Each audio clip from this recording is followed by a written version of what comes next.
অধীরদার প্রতি আমার দুর্বলতা রয়েছে। অধীরদার প্রতি আমার কৃতজ্ঞতা বোধ রয়েছে। অধীরদা খুব ভালো করে আমাকে চেনেন, কারণ অধীরদার সঙ্গে আমার 1982 সাল থেকে চেনা জানা। এখানে 1982 সালে একটা কাটরা মসজিদে একটা ঘটনা ঘটেছে। তখন অধীরদা সরাসরি রাজনীতিতে আসেনি। অধীরদা তখন একটা টিম লিডারের নেতৃত্ব দিত, 100 জনের মানুষের লিডারশিপ করত। আমরা তখন যুব কংগ্রেস করতাম। অধীরদা 1989 সালে এই যে ব্যারাক স্কোয়ার, এখানে রাজীব গান্ধী এসেছিলেন 1989 সালে। রাজীব গান্ধীর হাত ধরে অধীরদা কংগ্রেসে জয়েন করেছে।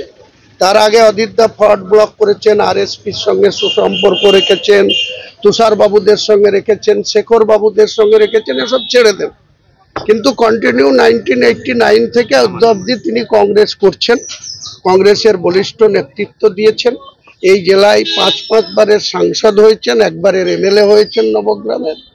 অধীরদার সঙ্গে আমার ব্যক্তিগত সম্পর্ক রয়েছে। এখনো আমার ছেলে মেয়ে, আমার জামাই তার সঙ্গে সরাসরি কথা বলে, সেও তাদের খোঁজ খবর নেয়, কথা বলে।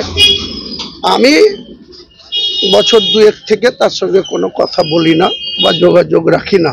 তার মানে এই নয় যে অধীরদার শারীরিক সুস্বাস্থ্য কামনা করব না, অধীরদার দীর্ঘজীবী হোক এটা কামনা করব না, বা অধীরদার কোনো ব্যক্তিগত ক্ষতি চাইবো, এটা কোনোদিনই চাইব না। অধীরদা যেটা ভালো মনে করেছেন বলেছেন, সেটা নিয়ে আমার কোনো বক্তব্য নেই। অধীরদার প্রতি আমার দুর্বলতা রয়েছে। অধীরদার প্রতি আমার কৃতজ্ঞতা বোধ রয়েছে, কারণ অধীরদাই আমাদেরকে একসময় এই জেলার রাজনীতিতে, যখন অনেকেই আমাদেরকে পছন্দ করত না, অনেকেই আমাদেরকে টেনে ধরে নামিয়ে রাখার চেষ্টা করত, পিছিয়ে রাখার চেষ্টা করত, তখন অধীরদাই আমাদেরকে অনেক গুরুত্ব জায়গায় তুলেছিল।